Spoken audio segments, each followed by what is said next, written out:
My good friend Ellen is dying.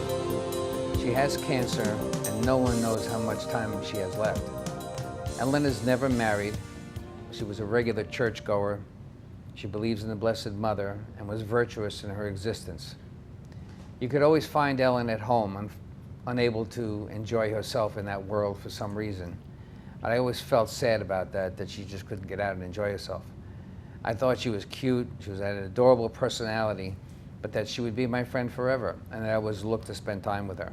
It is truly sad to witness her unable to win her battle with life now. Though she wasn't successful in her life, she was pretty well protected. For some reason, Ellen affects me more than others who were very sick or dying that I have known in the past, and I can't come to grips with this. This has been very difficult for me, so I brought Marla Matthews, who's from the relationship journey, and she's also done a lot of grief counseling with me, to not only talk about what Ellen has meant to me and grieving for Ellen, but what others might learn from this conversation we're about to have. So welcome, Marla. Hi, Chris. Nice to be here. You know, even in your your presentation, my sense, I could feel your sadness and the oppressive feeling behind what you're going through. Yeah. Of course. I'm having trouble dealing with it. I looked at this as, and I tried to match it up to my mother, who had passed some 10 or 12 years ago, in terms of the feeling I had about how long it took for me to grieve that loss. That was right. But your mother was much older, so there was more, you know, we're a death-denying culture. Not that there's ever a way to truly prepare someone for someone's death or their own death, but in our culture, we truly never discuss it.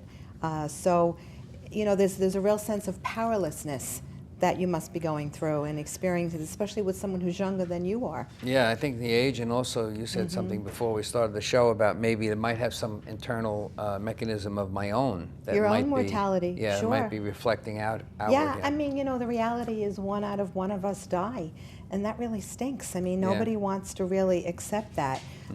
So when you have someone so close to you, younger than you, of course you're going to think about our own life, our own death, if you will. Yeah, I found this debilitating. Whenever I think about her, I become peaceful maybe, but on the inside. Peaceful how? Calm. But I can't hardly explain it. The peace isn't necessarily of happiness and joy. The peace is of, oh my God, look what's happening to somebody that I love and care for. Acceptance, yeah. I don't know, but I certainly don't. I don't feel joyous about this event, and I'm very upset for her. Of course not. You know, I don't know what your feeling is about an afterlife. If you feel there is one, if you feel that's it. When you die, you're done. I don't really know. Because our life here is brief. I mean, even if we get 90 years, which is, I don't know what the average lifespan is, but how many healthy years do we get? And then you think about eternity. You know, so I don't know if you're thinking about all those kinds of things, or our eternity, and which is forever. No, I tend to be grounded in the real world that I live in, which is constantly awake and sharp, and I haven't contemplated. I don't know if there's an afterlife. I don't know. So that's also making you frightened, because if you had I don't want to say religious, but a spiritual sense of that Ellen was going to be living on forever, and her spirit, and you were living on forever, that brings comfort. But if you don't have that, that is more frightening. Well, I do feel that for some reason. You do? Well, this is some kind of impact here that's different for me. And I think because I was fairly close to her, this is really hurting me. And I'm only, to pass along this information to the public is what we're trying to do here. But in order for the public to know, they really have to get my insides on this issue. And I'm sorry for over-dominating the conversation, but to help me would help someone else who's watching the show. So what can we, how can we advance the peace that someone could have about someone else passing? Grief is something you have to go through, I guess, right? Oh my, yes. Well, yes, the healthy way to deal with any kind of loss, which this is devastating. Death is the most devastating of loss, but divorce is loss, and breakup of relationships, our own health issues, jobs. I mean, life is filled, the whole taxes and death situation, that's cliche. But I say life is filled with two certainties, change and loss. And we're always sort of in a cyclical kind of motion of going through change and loss. So how we deal with it, I think, is that we need to talk about it. We need to accept that we're feeling sad. I mean, many people, that's where addiction develops. They don't want to feel the pain. You know, people use addictive substances, food, drugs, cigarettes, alcohol, even other people. I can tell you, I don't want to feel the pain, but don't want to feel the but I pain. don't do Yeah. drugs or You're alcohol. not picking up. I'm not taking on something else to So what are you feeling? soothe my pain. What are you feeling? I don't know. I terribly sorry, terribly upset about her passing. That she was cheated out of life? That she's, yeah. I mean, I say this, I'm sorry. I don't know if I gave everybody the wrong impression. She's not dead, but it's a high probability that's going to happen very soon. It could be a miracle. I'm hoping. You know, that's all we can do is hope. Mm-hmm. Yeah.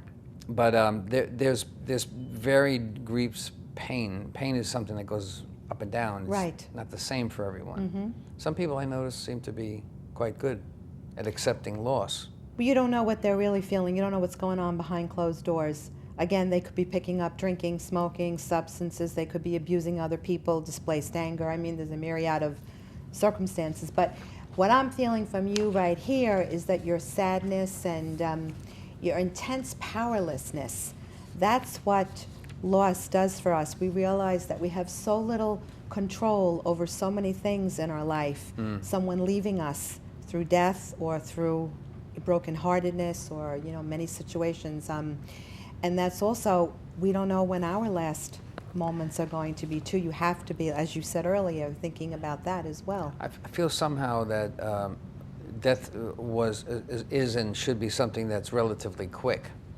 To know that somebody's so ill and that they're going to die, to me, hurts more. She's suffering so much, yeah.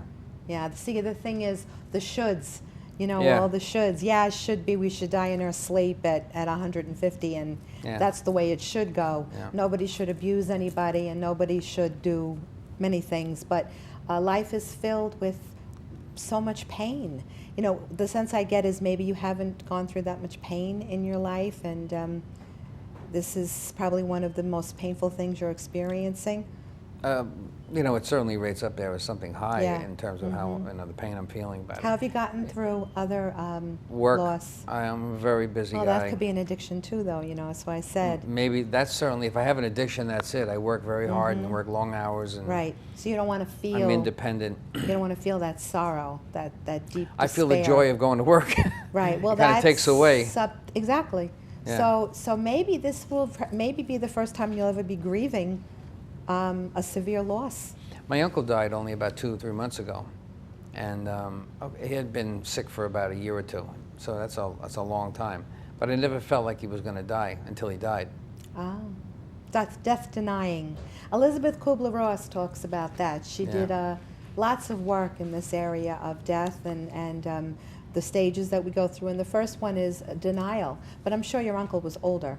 Yeah. Right. Oh, yeah. Yeah, we have more of an acceptance. Yeah. For So this it's woman's one of the role. lessons we can pass along then, right? Absolutely. That when you're younger, you can expect more grief, I guess. Is that the right? Yes, of course. I Yeah. mean, the most tragic, I think, of all loss is when a child dies. Yeah. You know, children are not supposed to get sick, let alone not die. They're supposed not to die supposed before their to. parents either. Yeah, I've the heard quote that. unquote. So many things not supposed to. So maybe we could talk about how to deal with so many things that make us feel powerless, which is most of things in life. Don't you feel as you're getting older, you're more out of control of more things? Out of control? You know, that the people dying around you and Yeah, things happening and this Yeah, kind of thing. I guess so. Yeah. So first thing I would say to the audience, to you, is to have acceptance and surrender. And there has to be a sense of surrender to bring ultimate peace after the grieving, after you're feeling so awful and so bad. To move towards the healing would be a surrender, and to know that It shouldn't be wrong for me to use the tools that I have to overcome. What are those I'm optimistic in general. So if I can feel the element of depression about this issue, my life is so busy that I can just move ahead and become part of the world that I live in, and that seems to soothe my activity. or the level of hurt. It seems to remove the level of hurt. Well, not that being busy But it comes is, back later, you know, I was just when going I'm to in my say, peace. we always have down times. Yeah. You know, maybe you have less than other people, but there will always be down times. And then what? sometimes we build all these things up, and maybe that's why you're feeling so much of a burden now, because perhaps you haven't allowed yourself too many other opportunities to feel it. I don't know, maybe. You say here in the paper that you gave me as notes is there's a healthy ways to cope with pain in time you can renew and permit you to move on.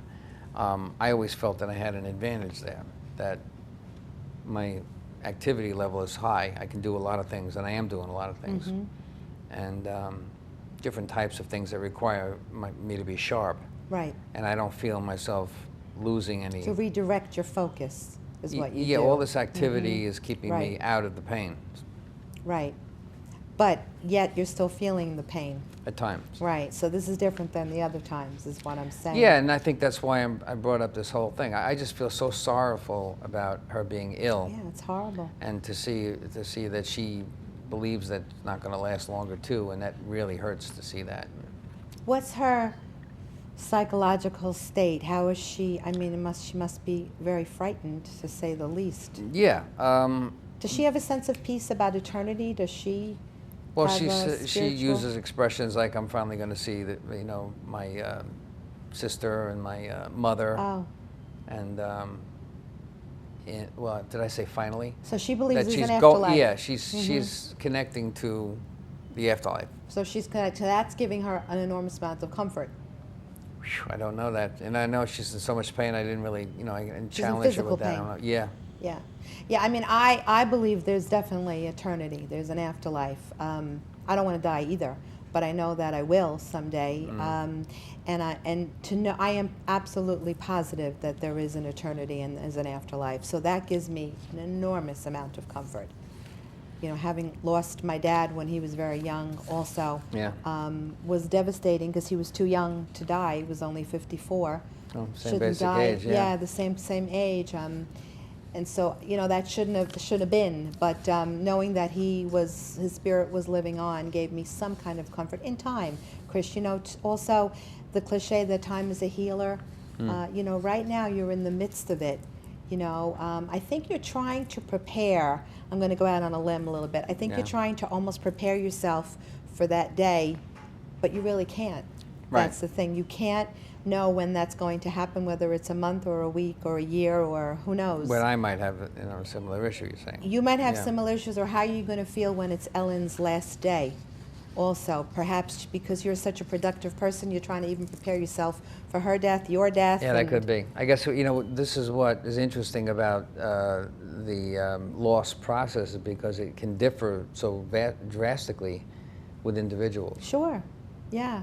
We all have our own way of coping. These, many people go into shock, which is very normal when someone just dies. Yeah, we're just looking at shock and disbelief. Shock. Yeah, that can't well, happen. that's when we go into shock. Actually, our body is forcing us to not deal, because it's too much to deal with when someone suddenly dies, or even if it's not sudden, even if it's coming, our body does go into shock. It's a coping mechanism. It's protection.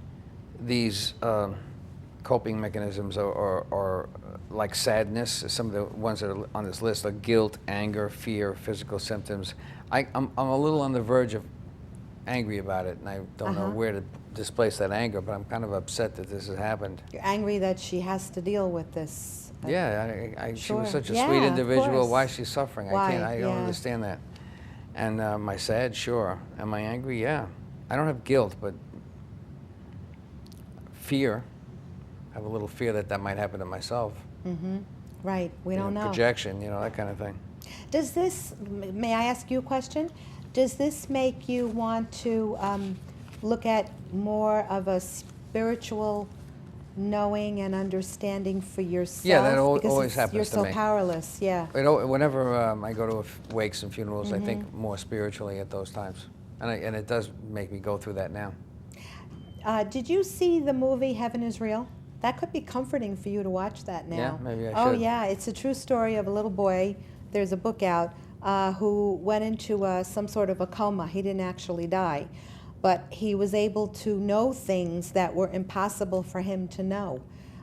He knew about a miscarriage that his mother had before he was born. He met his sister in heaven. He knew many things. So this, Something I that would sounds think familiar. I didn't read it though. Yeah, it would be, the I've heard movie about is that. out, very comforting for you. And actually, Is it a book too? it's a book and a Yeah, movie. okay, yeah. And Elizabeth Kubler-Ross, who was the expert on death and dying probably about 30 years ago, started the work on this, talks about the same experiences when she interviewed people who had out-of-body experiences where they were legally, medically, I don't know the exact terminology, considered dead for several seconds or minutes, and what they experienced when they came back to speak about it. I don't have any doubt that all that is possible. Yeah, again, I'm just not a it's- real positive, I'm not an absolutist when it comes to the understand. spiritual world, but I do know that all that's possible. Yeah. So you know, I'm halfway there, I guess you could Yeah, say. and I just wonder if this experience makes you want to go towards it, because my dad's death was what opened up my mind to wanting to know more about what you don't see, feel, hear, and touch. Yeah, in a general way, whenever I Yeah. went towards the spiritualism, I discovered things. There's no question about it. Yeah, Things opened up for me that that are didn't unexplainable. open up before. Unexplainable, yeah. I want to express one feeling I have about it, which I put down in words here because I didn't know what to do with it, but I use the words emotional vacuum. I feel like I'm in the middle of this emotional something or other, breakdown and crying, emotional experience of some kind that I can't put my finger on. I don't seem to be angry, but I could imagine I would cry if you know, when she gets closer. I only cried that one day when she put her head on my shoulder and she said, "Chris, I'm dying." And I said, "Whoa." I mean, I couldn't handle one more second after that. When you say vacuum, just give me more information, what you mean. It's like thinking in a different plane, putting something in the middle where there is nothing. If you put me in the middle where there was nothing, I don't know how, it's like I don't even know how to feel. Not that I'm struggling with it, I'm okay by being right there. Yeah, I think, again, what I'm feeling and sensing is, even as we speak now, and this is not typical, I've known you a long time, you sort of have what we call a flat affect. Yeah. Do you know what that means? Yeah. Just for the audience, you know, the way you're sitting and even your expressions, there is no expression to your Right. expressions. And that's sort of the connection I'm getting when you say emotional vacuum. Yeah, that's, it's like I don't I don't think you know how to be. Exactly. Yeah, bingo, right? I don't know how to be. Yeah, you don't know how to be. Well, again, this is going to be something I would say you have to really pray on. Again, I use that word spiritually, meditate on, time to spend with yourself. Because again, that's not something that's typical for you. You are very much the ever-ready battery kind of person, Right. always on the go. And this is not that kind of experience that matches your lifestyle. Right. That's the problem. It's Right. not complementary. I found myself thinking, I wonder why I feel this, like I'm in the middle of this empty, I don't know what. I can't, like you said, flat. Because you can't control it. If you work harder, you're not going to keep her from dying.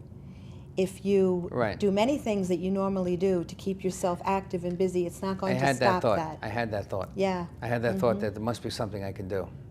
Exactly, because that's how you are. Yeah. You're a fixer. Yeah. And it's also the biology that you've taught me Yeah. that men like to fix things. Yes, And yeah. you can't make someone undie, I guess if not. that's not No, a word, no. but that's the point. You're not going to stop. Well, like you said, that there is a process. miracle, so I guess that hope is, You know, can pray is for there. her, which Yeah. is huge. I'm a real big, I have strong faith in God and Jesus and prayer, and I believe in miraculous healings and in eternity, and that gives me, and I don't see death as the most horrendous thing. I think the way we treat each other as human beings, with such cruelty, as the most horrendous. Yeah. To me, death could be absolutely lovely and peaceful. Some of the other stuff that people pull on one another are pretty sick. Yeah, how we behave in this world. Yeah, eternity in heaven, if people get there, I don't also believe everyone gets there, but if people get there, is absolutely the most wonderful part of this life. Life is tough. It's really hard. And I think you too, knowing you, if I can say, like to run from the hard also. When things are painful, you also just keep doing more and more, become more productive. I've always been a person who A just doer. keeps on moving, yeah. Yeah, and that's not working here. Nope. Right, that's not working. So sounds like you need to find something, another way to find comfort that So you're you not would used to. suggest then to the audience who's watching this outside of me that when situations like that occur, that either looking towards something that's spiritual or... Absolutely. What else is there? I mean, when we die, none of us are 100% sure. That's the part. You know, Woody Allen would always talk about death in a comical kind of way. But the truth is that he would put across was like, we don't really know. And many people become very obsessed with the notion of dying and grieving. But that obsession and that worry and that fear will never stop the process. We are all going to die. So rather than worrying and obsessing in a negative, I say pray and get to know. Well, this is a temporary, and it's only a recent phenomenon for me. I don't spend every day of my life thinking about it. Yeah, I mean, I just move right on, and I don't seem to suffer too much from people's deaths. That's another thing. I don't ordinarily do that. I think a lot of people don't do that. I think they manage certain ways, but it's a coping skill. We for move others. on. Yeah, Life is a full lot of of living and all skills, that. yeah. But the thing is that I'm sensing is maybe now you're being called spiritually through God or through a higher power or something beyond that we see, feel, hear, and touch to get closer to this as you're getting older. And we have less time to live as we get older. It's just a fact. It stinks, but it's just a fact. And maybe this is something that's happening to you that you're not even understanding or even in control of yourself. Did you ever think about that? You're being called to something different now. Yeah, just the fact that you wanted to have this show and, you know, had a real sense of urgency about doing this today. Yeah, I hope that, I was wondering whether I'd even show her the film and how I would go about it, because I knew I was going to dedicate it to her. That's the name of this program. Why don't you tell her how much you love her? Well, that's something we all want to know in our life, that many people regret when somebody dies. Oh, I wish I told her, I wish I told him. So if she were here, what would you tell her? Yeah. Get it out. Tell her how you feel. That's hard for you. No, I can do that. So do it. My office manager's been taking care of her on a pretty regular basis, and you know, luckily, facing the situation for her has even been difficult. Sure. There's a neighbor. And we team up to work every now and then when we can, but lately it's been hard for her to team up because she's been busy taking care of Ellen. You know, it's just that we have no control over this at all. Who dies when we die? And so what I'm suggesting to you and to the people watching is to look at this as an opportunity to learn more about our spirituality and about that sixth sense that most people don't understand that they have, and how to cope with the feelings and the pain when you are absolutely 100% powerless to stop yourself or anyone from dying. And that brings up a whole new way of living, actually, in so many ways. You understand what I'm saying? Yeah. Because knowing that we're going to die also makes our living more worthwhile. And, you know, knowing that we have a certain amount of time here on Earth and then it's over, I would think for a healthy person, would make them know that this life has got to count and it's got to matter, and let's do what we need to do. And even more important, let's tell people that we love how much we love them. Yeah, I know that she would say some of that often. too, because I know she would want to have had done, you know, many other things that she just couldn't manage towards the end, and then she got sick, and now she can't do any of those things. So I felt quite a bit bad about that. So is there something you want to do in your life if you knew you had, you know, that bucket list that we hear about? There was a movie. I've always think about that. Yeah. I think you do most, but I think for people that are watching, if there's things you want to do them. That's, you know, we sit back, couch potatoes, day after day, we fall into the same pattern, the rut, mundane. That's definitely good advice. We should all be considering doing things that we always wanted to do and just didn't have the chance to do it. Yeah, exactly. Yeah. Learn about who you are spiritually, your spirit part of you, because that's the eternal part. I did a show on eternity, eternal love, about a year ago, and that was a big focus of the show. We do not think about eternity as human beings. Most of us don't. No, I know. Think There's probably a lot of good things to have if you think about the spiritual connection that you could have, because then it should, I don't know if it does this for sure, you can probably tell me better than I can, but it should advance hope. It should make your day-to-day life more fulfilling, because at least you have Yeah. that possibility open to you. See, I believe that we are here for two reasons in this planet, in this world. We're here to love each other, which most of us don't do, and we're here to love God, which most of us don't do. So if we look at those things to the later days that we're living with less time, I promise most people, if they start living that way, they will be happier, and so will the people around them. And we don't think about that. We think about making money. We think about, paying the bills. We think about, all the things that are part of living, but we don't think about, are we being kind to one another? Are we really caring for our planet, for each other? Do we have a notion Makes of... you focus more on the moment-to-moment life that you refocus. should be, and that's Yeah. a very good advice.